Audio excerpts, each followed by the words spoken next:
केहू कहे पतरी कमरिया के दोष बा,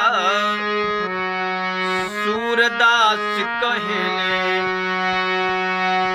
नजरिया के दोष बा, सूरदास कहेले नजरिया के दोष बा। कि अखिए से होला मन केहू पर दीवाना, आँखिए लगा देले केहू पर निशाना।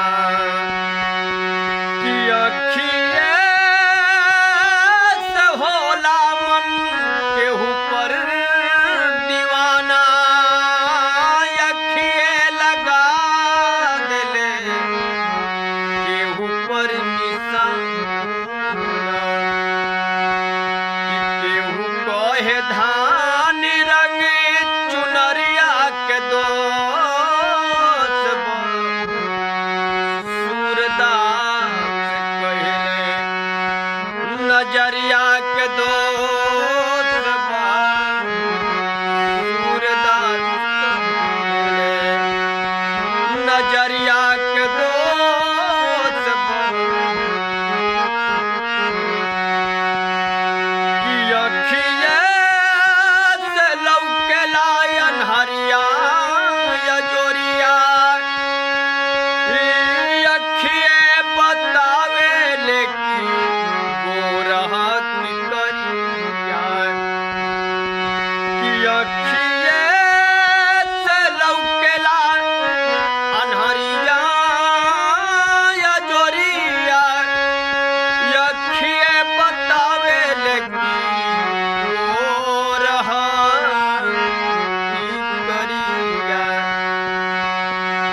कि केहू कहे आबई उमरिया के दोष बा, सूरदास कहे नजरिया के दोष बा, सूरदास कहेले नजरिया के दोष बा।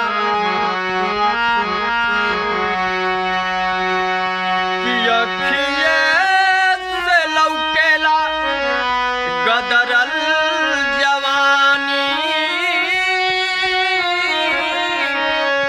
अखिए से लौकेला चाल मस्तानी।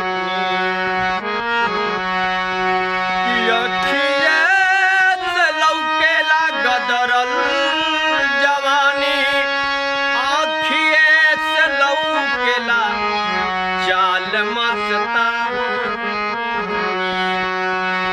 कि केहू कहे धान रंग चुनरिया के दोष बा, सूरदास कहेले नजरिया के दोष बा, सूरदास कहेले नजरिया के दोष बा, सूरदास कहेले। केहू कहे और बढ़ती उमरिया